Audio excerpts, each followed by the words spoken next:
two things on that. Number one, this is one more event, and we've been dealing with 5 or 6 of these geopolitical issues now for some time. The difference this time is we're now deep into the trade conflict as well, and this is an interesting intersection of those two themes, particularly from the standpoint of the United States. And now you have the potential risk bubbling up really across a wide spectrum of things, and particularly those things that affect the United States.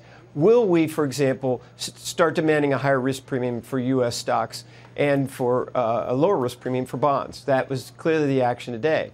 But more interestingly is, what about these markets for commodities, oil specifically, that are much closer to these areas and probably haven't really been touched with respect to the risk that a different economy or a different trade barrier could affect? And that's what I think as an investor, one has to be close to that and appreciate that the potential for an oil price flare-up here is also part of this, and one that's probably not discounted into the market. That's true. That's a good point to raise. WTI crude is higher by about 1%. Steve, you know, we've had a really strong earnings season. We have a little bit more to go, of course, with some key retail stocks still left, but by and large, very, very strong. Jerry mentioned we've had a bunch of trade and tariff worries, and this situation in Turkey is one more thing. But so far, earnings have really been paramount. That's what the market seems to care about.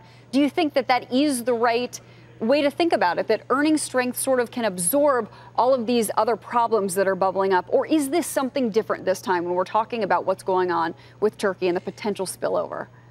Yeah, I mean, I think it certainly makes it a lot easier to deal with things when you've got earnings growing 25%. You know, our comment has always been, when we look at these events that bubble up, do they impact earnings? Do they impact interest rates? Do they impact inflation? Most of the issues that have popped up do not carry with them the potential to do so. You know, this one may, and I think we're going to have to see. I mean, I think in order of who's impacted most, obviously Turkey's feeling this. I think emerging markets are feeling this, and you're seeing that in some of the currencies there. And there's some risk because there's a lot of companies with high levels of debt that's U.S. dollar debt. I think Europe has some risk through their banks. I think relatively speaking, the U.S. has the least risk, you know, of those 4 groups. We're going to see how this plays out, though. I think a breath and a little bit of perspective over the weekend won't hurt us. Let me just point out before you ask your question, Reuters is reporting that Turkey's trade minister is quoted as saying he's imploring President Trump to return to the negotiating table, that this can and should be resolved throughout dialogue and cooperation. Which is interesting because, Steve, if you're choosing where to allocate your funds and you have someone in the White House who's using a mallet to whack a mosquito, how do you factor that into where your money should go? Yeah, you know, it's interesting. This is another example of economics really taking a backseat to politics, right? This whole event was precipitated by a diplomatic row. I mean, I think what you have to look at ultimately when these things pop up are, you know, who has the most vulnerability and who has the least. So again, that big debt that's denominated in dollars across the M, that's a risk. And so we've been underweight that sector, or that part of the market, for most of the year. In terms of Europe, again, there's some contagion, well, not contagion, but there's some exposure through the banks, particularly in Spain. You've got to be a little bit more cautious there. In the U.S., though, again, you have that strong earnings background. If anything, we might see the Fed be a little bit less aggressive on rates.